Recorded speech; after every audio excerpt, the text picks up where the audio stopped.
بسم الله الرحمن الرحيم. الحمد لله رب العالمين، والصلاة والسلام على سيد الأنبياء والمرسلين محمد وعلى آله وأصحابه أجمعين. أما بعد، فأعوذ بالله من الشيطان الرجيم. بسم الله الرحمن الرحيم.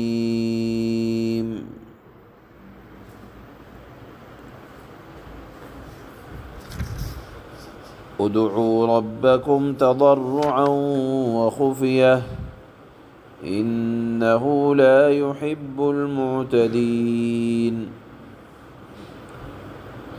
ولا تفسدوا في الأرض بعد إصلاحها وادعوه خوفا وطمعا إن رحمة الله قريب من المحسنين.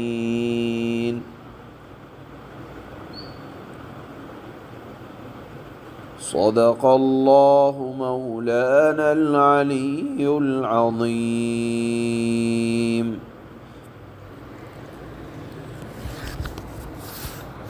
اللہ تعالی نے گزشتہ آیت میں یہ ارشاد فرمایا تھا کہ کائنات کا بنانے والا اللہ، اس کا نگہبان اللہ، رب اللہ، اس کا نظام سنبھالنے والا اللہ، اور اللہ کے حکم سے کوئی منہ نہیں موڑ سکتا. تو جب ہر طرح کی ضرورتوں کا مکمل کرنے والا، پالنہار، پالنے والا، قدرت کا مالک اللہ ہی ٹھہرا، تو اللہ نے فرمایا کہ ادعوا ربکم تضرعا وخفیہ. جب ساری ضرورتوں کا مکمل کرنے والا تنہا ایک اللہ ہے، تو اب ان آیات میں بتلایا جاتا ہے، آج کی آیت میں، کہ اللہ ہی کے سامنے گڑ گڑا کر نہایت عاجزی اور لجاجت کے ساتھ دعا کیا کرو.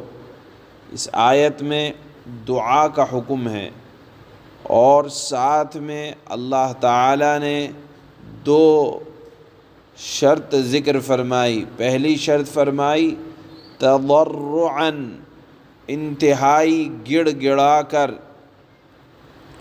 دوسری شرط لگائی خفیہ، آہستہ آہستہ، چپکے چپکے پکارا کرو. پہلا لفظ آیا ادعو، دعا کرنے کا. دعا کا مطلب یہ ہوتا ہے عربی زبان میں کسی کو اپنی ضرورت پوری کرنے کے لیے آواز دینا، بلانا. اور دعا کا ایک مطلب عربی میں لفظی معنی یاد کرنے کے بھی آتے ہیں. تو یہاں دونوں معنی مراد ہو سکتے ہیں کہ اللہ کو یاد کرو، یعنی ذکر کرو چپکے چپکے، دکھلاوے کے ساتھ نہیں. اور دوسرا معنی بھی مراد ہو سکتا ہے کہ اللہ کے سامنے دعا کرو، اپنی ضرورت مانگو. مانگنا بھی عبادت ہے اللہ سے. تو بہرحال یہاں دعا کے دونوں معنی حضرات مفسرین نے اور سلف صالحین کی تفاسیر سے پڑھنے کو ملتے ہیں کہ دعا کے دونوں مطلب ہو سکتے ہیں. تو یہاں اللہ تعالی نے مانگنے کا حکم دیا اور اس کے آداب بھی ذکر فرمائے کہ اپنے رب کو پکارنے کے لیے پہلا ادب یہ ہے کہ انتہائی تضرع ہو، عاجزی ہو، انکساری ہو، اور تذلل ہو، کہ اپنے آپ کو آدمی کمتر سمجھے. الفاظ، دعا کے الفاظ میں عجز ہو، انکساری ہو، لب و لہجہ بھی تواضع والا ہو. ہیئت دعا مانگنے کی عز و انکساری والی ہو۔ دوسری بات، دوسرا ادب دعا میں اللہ نے فرمایا کہ آہستہ آہستہ، خفیہ، چپکے چپکے مانگا جائے۔ یہ قبولیت کے زیادہ قریب ہوا کرتی ہے۔ دعا کے اندر جہر سے زیادہ، زور سے مانگنے سے زیادہ چپکے چپکے مانگنا افضل لکھا ہے۔ قرآن کریم میں ایک موقع پر حضرت زکریا علیہ السلام کی دعا کا ذکر ہے۔ وہاں اللہ نے فرمایا اذ نادى ربه نداء خفیا۔ حضرت زکریا اپنے رب کو چپکے چپکے، خفیہ طور پر، آہستہ آہستہ پکارا کرتے تھے۔ اسی طرح احناف کے ہاں آپ نے سنا ہوگا کہ آمین آہستہ سے کہی جاتی ہے، اور حضرت امام ابو حنیفہ رحمہ اللہ فرماتے ہیں کہ نماز میں سورہ فاتحہ کے بعد آمین کہنا آہستہ سے بہتر ہے، کیونکہ دعا یہ ایک آمین ہے، اور دعا کے اندر سر چپکے سے، آہستہ سے کہنا یہ افضل ہے۔ حضرت حسن بصری رحمہ اللہ کا ایک مقولہ پڑھنے کو ملتا ہے کہ علانیہ اور جہراً دعا کرنے میں اور آہستہ پست آواز میں دعا کرنے میں 70 درجے فضیلت کا فرق ہے، کہ آہستہ آہستہ چپکے چپکے دعا کرنا یہ 70 درجہ بڑھا ہوا ہے۔ حضرت حسن بصری رحمہ اللہ کا یہ قول حضرات مفسرین نے ذکر کیا ہے۔ سلف صالحین کی عادت یہ تھی کہ وہ دعا ہو یا عبادت ہو، اس میں بڑا مجاہدہ کرتے تھے، اور اکثر اوقات دعا یا ذکر میں مشغول رہتے تھے، مگر کوئی ان کی آواز نہ سنتا تھا۔ ان کی دعائیں ان کے اور رب کے درمیان ہوا کرتی تھیں۔ اور بعض علماء نے لکھا ہے کہ بعض لوگ تو پورے قرآن کے حافظ ہوا کرتے تھے، لیکن تلاوت اس طرح سے کیا کرتے تھے کہ کسی کو اس کی خبر بھی نہ ہوتی تھی۔ یہاں علماء نے لکھا ہے کہ اپنی عبادات کے اندر اور اپنی ذکر و اذکار کے اندر اور دعاؤں کے اندر اخفاء اللہ تعالیٰ کو پسند ہے، چھپا کر کرنا اور تضرع کے ساتھ کرنا۔ پھر آگے اللہ تعالیٰ نے اسی آیت میں دوسرا جملہ ارشاد فرمایا اِنَّهُ لَا يُحِبُّ الْمُعْتَدِينَ، کہ اللہ تعالیٰ ان لوگوں کو پسند نہیں کرتا جو حد سے آگے بڑھ جائیں۔ حد سے آگے بڑھ جانے کا مطلب بھی لکھا ہے کہ کوئی ایسی چیز مانگ لی جائے جس میں دعا کا مذاق بن جائے۔ مثال کے طور پر کہ میں بھی آسمان پر چڑھ جاؤں۔